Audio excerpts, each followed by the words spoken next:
Friends, I was not going to come back on Instagram today. I told myself that it was time to take an Instagram break because I'm doing this deep rest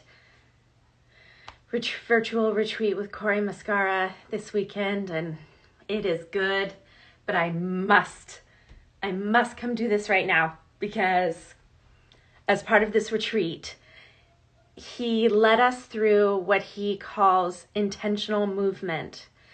And imagine silence. Everyone's mics are muted, and gives a pretty long disclaimer to help us all orient to the concept. And then everybody is on camera in gallery mode, moving however they want their body to move. And I have been doing this like alone at night in my room for a few years now, and have been trying to figure out sort of how to talk about it, because talking about it doesn't really, it's not very interesting.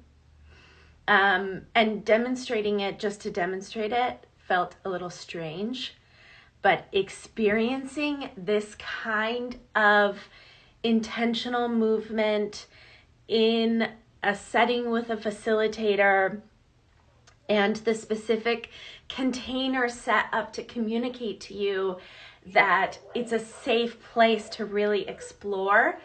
There's so much that can come out of it, whether it's pushing yourself, not pushing yourself. No. I don't like that verbiage. I want to take it back. Giving yourself permission to turn on your camera if the thought of people seeing your body move is really hard to consider, because there's so many ways that we've been told that we shouldn't be showing up, that we don't deserve to show up, that there's something about us, there's a reason why we need to stay small, we need to stay quiet, we need to keep to ourselves, we need to be proper.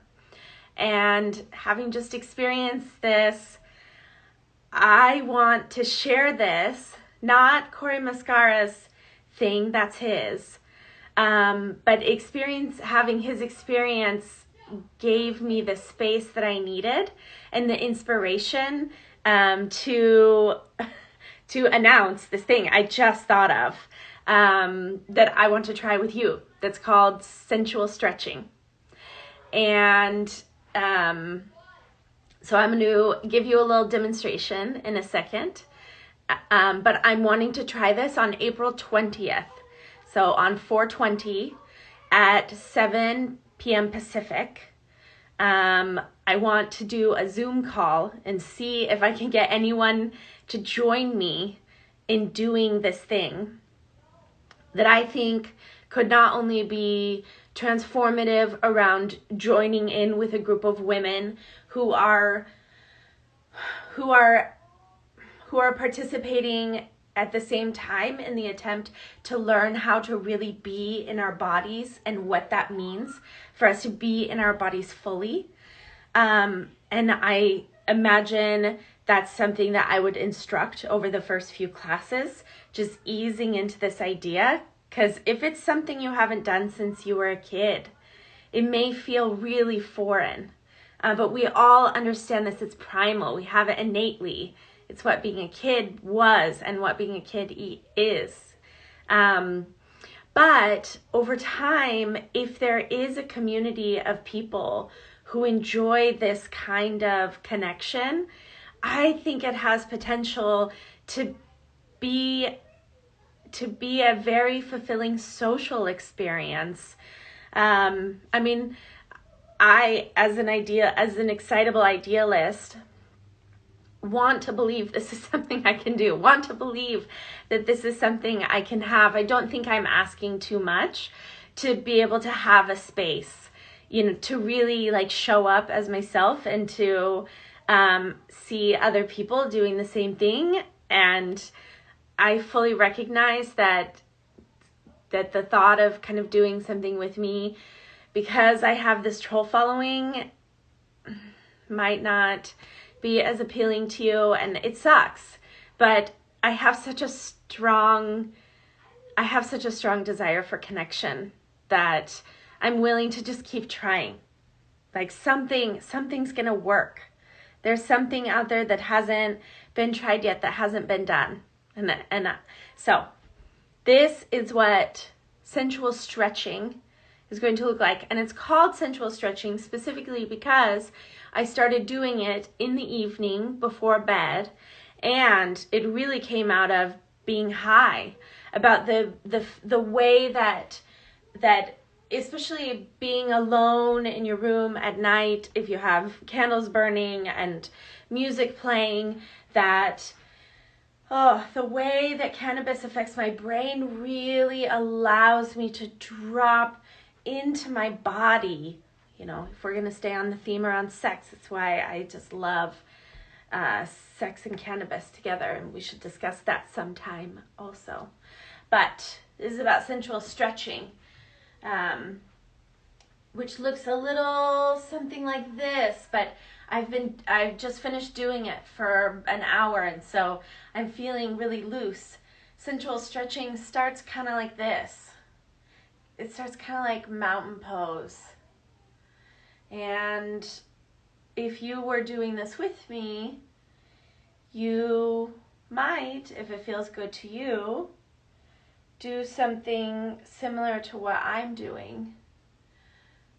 Or you might be doing something entirely different, which is exactly the point. It's the idea that we can gather in a room and we can follow and listen to our own bodies, and we don't need anyone else to tell us what to do. There's no way to do it wrong, ever. You couldn't possibly do it wrong. Especially anyone who, when I was younger, I felt so good in my body. I felt attractive. I felt powerful. And I was from this small town environment where it's really easy to feel like you are talented, like you are interesting, like you are desirable, because the pool of options, the rankings, if you're in a school with 5,000 people and you're on the attractive end of the spectrum, you may not know it because there's so many people there. But my high school was 300 people. It's fair, and every community forms a ranking system, and I felt pretty darn good about myself. I was still much harder on myself than I would be now. Oh, than I should have been, you know, because I was so beautiful.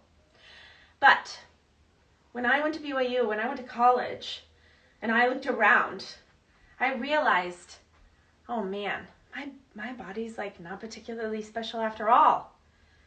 And since that seems to be an important thing, what does that really mean about me? And specifically, something happened around dancing. That there was a point in time where I believed I was a good dancer, and my belief in myself made dancing more enjoyable. And then at some point, I really lost the ability to move my body without analyzing or judging myself, even completely in private. Even alone in my room at night, there's still a part of me that analyzes and judges my movements. Do I look good? You know? Is this good dancing? And then I started doing this. I started moving my body very slowly, holding myself, massaging myself, listening to what I need in any given moment. Do I just, maybe my ear wants to move toward my shoulders. And maybe I want to stay here for a really long time.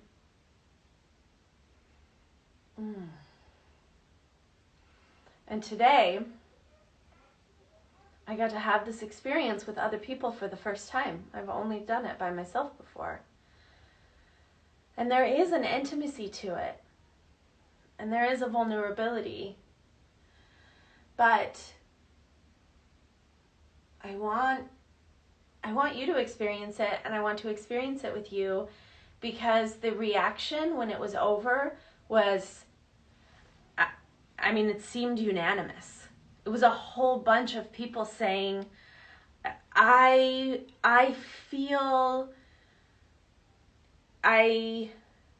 was a professional dancer who said, I analyze myself because that's my job, because that's how I'm supposed to. When I'm moving, I'm always analyzing. I'm always thinking about how I look.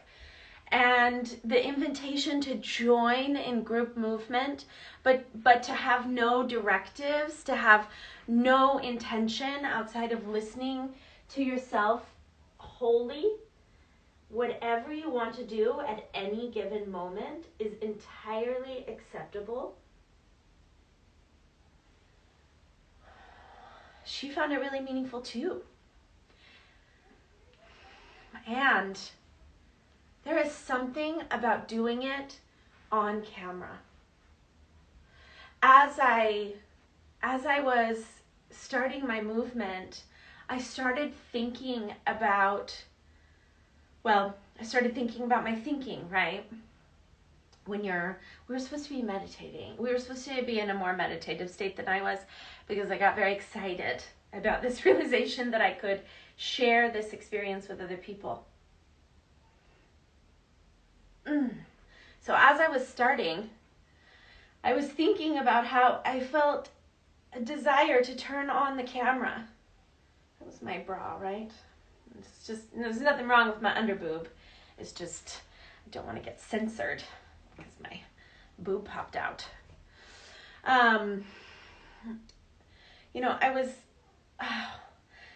I thought, I really want to turn on my camera. There was an invitation to turn on the camera, so I wasn't doing anything out of the ordinary. In fact, I was meeting a request, but it triggered, right? It triggered the voice, inside my brain. Oh, that's nice. Like this, back here, yeah. It triggered, because wouldn't it be strange if I did this and talked to you and moved this way outside of a specific container?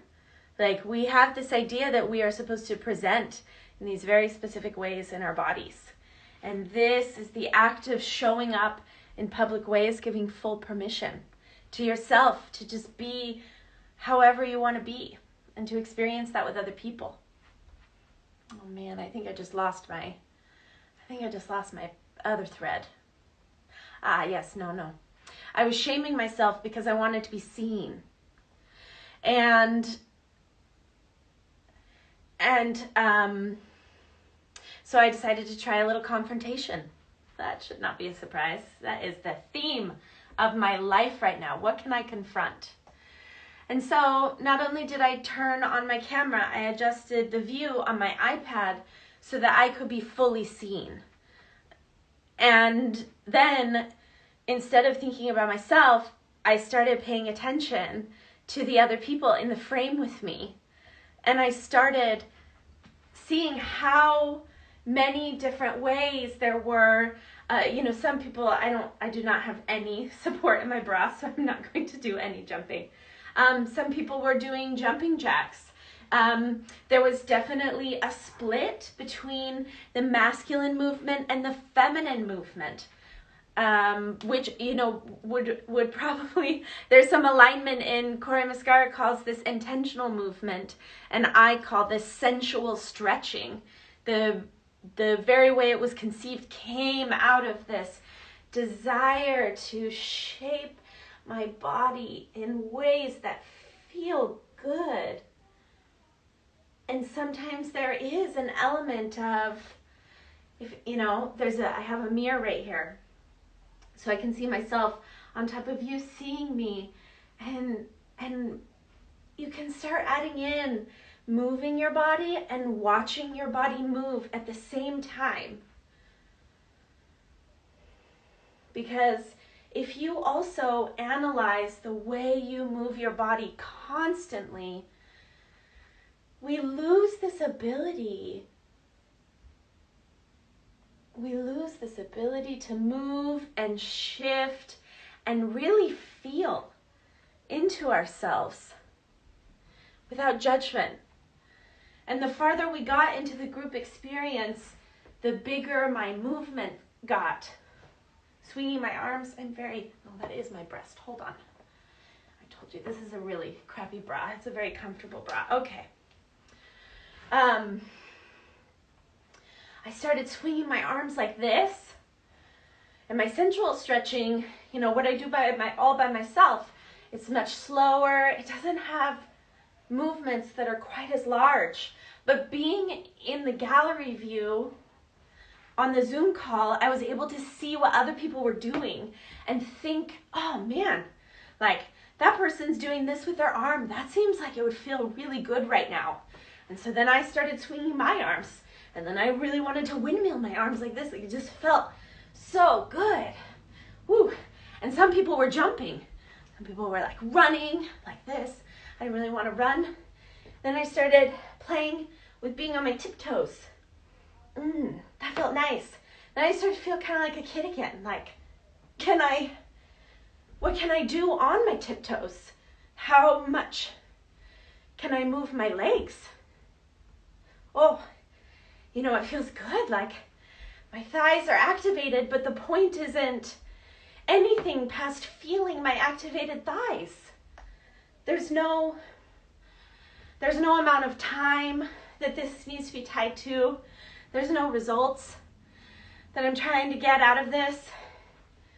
There's no thought about anything except, what do I want right now? What's going to make me feel the best? And I started squatting. I love squatting in my harem pants. Don't they make the most beautiful shapes? Oh, and then I stayed down here for a while. Sensual stretching isn't always about movement. Sometimes it's about positions or posing. What do you want to feel? Right now my lower back says, give me some space. Reach out. This is what I'm envisioning the Zoom call could look like. The first few, while we're sort of figuring out this new thing together, it would have narration from me about what my body's telling me. Because if you haven't listened to your body in a really long time, understanding what to do and how to move may be something that you've forgotten about. Like, how long has it been since you went up on your tiptoes like this, and then you let yourself squat down, all the way, and then figured out how many you could do until you fall over. Not for any reason other than to feel alive.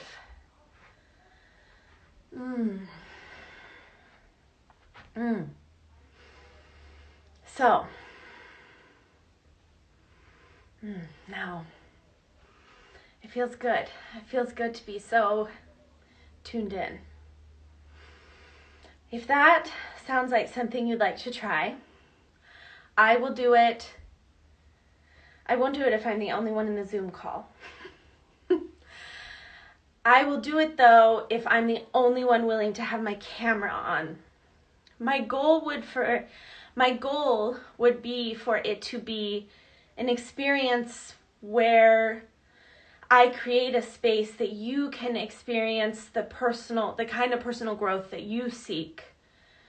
So that might mean just turning on your camera or showing up. It might mean only showing your head or showing up toward the ceiling. It might mean that in the very beginning, you're just kind of standing there and moving and swaying. How does that feel? We could do some, I've been working on neutral spine because I learned about sway back, and I started to see how I didn't develop these muscles back up, I think especially after my second kid. And so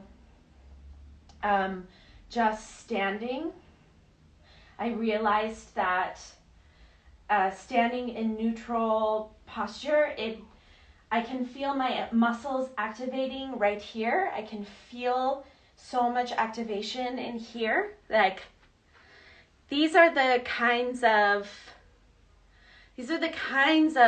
functional primal movements that are so good for us anyway, and that we tend to gloss over in a culture where the emphasis is so much on using movement and exercise to change your body in some way, or moving all the way to the yin yoga side of the spectrum, where you can have a class experience of some kind that's intended to be about rest and relaxation. And I found some gentle or some yin yoga experiences to be really wonderful.